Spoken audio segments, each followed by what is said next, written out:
Dahil natapos na ni Mang Ronnie ang kanyang project, at itong CR naman namin na bakante, ito naman ang ipapa-project ko sa kanya. Ops, baka akala nyo nakaka-LL na kami. Ito nga pala na ipanggagawa dito ni Mang Ronnie ay bigay lang to ng boss niya. Dahil lahat ng pinagbaklasan ni Mang Ronnie dun sa pinaggawa niya ay binigay na sa kanya ng boss niya. Yung mga pinagbibigay nga tiles, inodoro, lavatory, buhangin, semento, at kung ano-ano pa yung mga pinagbibigay sa kanya. Bali nga yung binili lang namin dito yung gagamitin ng mga tubo. At sa mga oras na nga niya, nagugutom na raw si Mang Ronnie at gusto niya maglaga raw ako ng saging. At inutusan ko na nga ang aking kasambahay muna na maglaga ng saging. Dahil nga si Mang Ronnie, gustong gusto niya yung nilagang saging. At mas gusto niya nga sa saging na mag-green-green pa. At mainit na kape nga daw. Yan talaga yung gustong-gusto niyang merienda, lalo na kung kamuting baging or kamuting nakatayo. Ano ba yung pinagkaiba nun? Kamuting baging or kamuting nakatayo? At dito na nga muna tayo sa ipapagawa kong CR namin.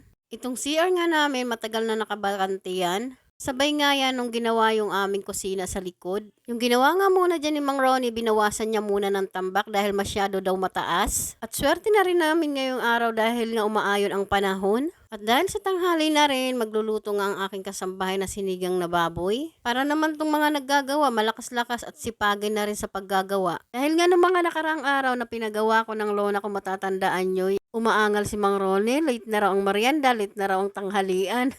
Kaya sabi ko talaga dito sa aking kasambahay na maaga siyang magluto.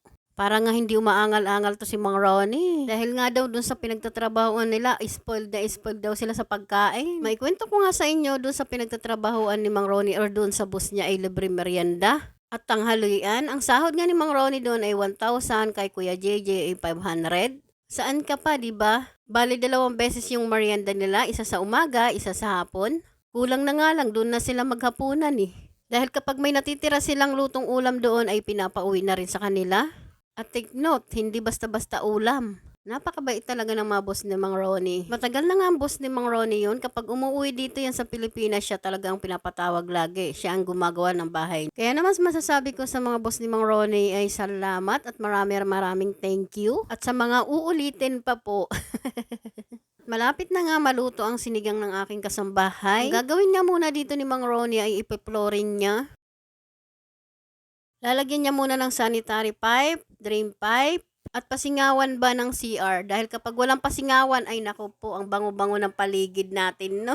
At ito nga si kasambahay, habang nagkakalat sila Mang Ronnie o nagtatrabaho dyan, siya naman sunod ng sunod sa mga kalat nila Mang Ronnie.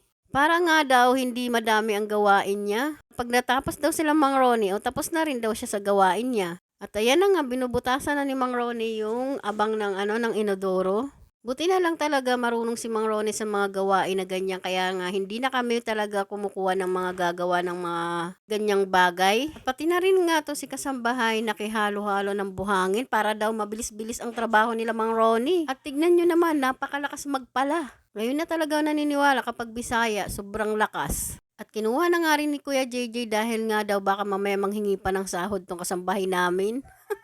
At dahil sa naiinip si Mang Ronnie sa halo niya, nagsasayaw-sayaw muna.